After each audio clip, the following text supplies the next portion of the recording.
Hi friends, నేను మీ Shilpa. Welcome to tasty time. Friends, ఈరోజు మనం పూరీ కర్రీని ఆలు లేకుండా టేస్టీగా ఎలా తయారు చేయాలో చూద్దామా. ఇప్పుడు ముందుగా తయారీ విధానం. స్టవ్ వెలిగించుకొని స్టవ్ పై ఒక డ్రై బాండీని పెట్టుకోవాలి. సో బాండీ కొద్దిగా వేడైన తర్వాత ఇందులో ఒక 2 టేబుల్ స్పూన్ల నూనెని వేసుకొని నూనె కొద్దిగా వేడెక్కనివ్వాలి. సో నూనె వేడెక్కిన తర్వాత ఇందులో కొద్దిగా ఆవాలు, కొద్దిగా జీలకర్ర, అలాగే ఒక టేబుల్ స్పూన్ మినప్పప్పు, కొద్దిగా శనగపప్పును వేసి అలా ముందుగా కట్ చేసి పెట్టుకున్న పచ్చిమిర్చి ముక్కల్ని కూడా వేసుకొని ఒకసారి పోపు గింజల్ని పచ్చిమిర్చి ముక్కల్ని ఇలా కలుపుకుంటూ ఫ్రై చేసుకోవాలి. సో ఈ పచ్చిమిర్చి ముక్కలు కాస్త ఫ్రై అవ్వనివ్వాలి.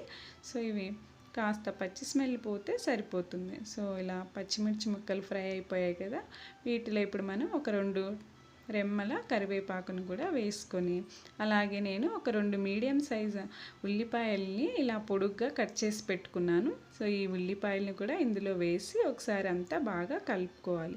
సో ఈ ఉల్లిపాయలు కొద్దిగా మగ్గాలి సో ఇలా మగ్గిన తర్వాత ఇందులో ఒక స్మాల్ సైజ్ టమాటాని నేను కట్ చేసి పెట్టుకున్నాను.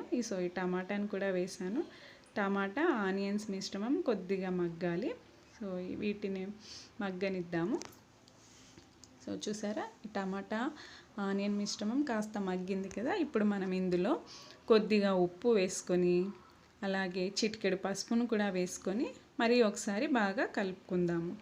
సో ఇది పసుపు ఉప్పు మిశ్రమం కొద్దిగా ఆ పసుపు స్మెల్ పోయిన తర్వాత మనం ఇందులో కొద్దిగా వాటర్ను కూడా వేసుకొని, ఈ వాటర్ వేసుకొని ఈ మిశ్రమాన్ని కాసేపు మగ్గనివ్వాలి. సో ఈ ఆనియన్స్ మగ్గే వరకు మనం ఇప్పుడు శనగపిండి మిశ్రమం ఎలా తయారు చేసుకోవాలో చూద్దాం.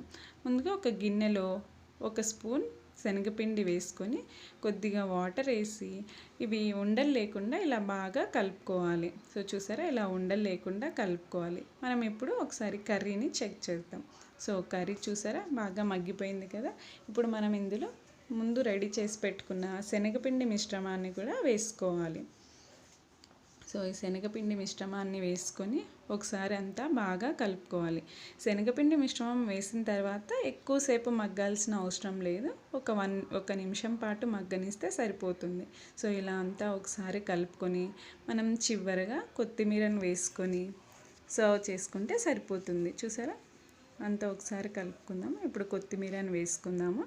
సో కొద్దిగా కొత్తిమీరని వేసుకొని మళ్ళీ ఒకసారి కలుపుకొని దీన్ని మనం ఒక గిన్నెలో తీసుకుంటే ఎంతో టేస్టీగా వేడిగా పూరీ కర్రీ రెడీ అయిపోయింది. సో చూసారా, ఇలా మీకు చాలా ఈజీగా తొందరగా ఆలు లేకుండా పూరీ కర్రీ రెడీ అయిపోయింది. Thanks for watching.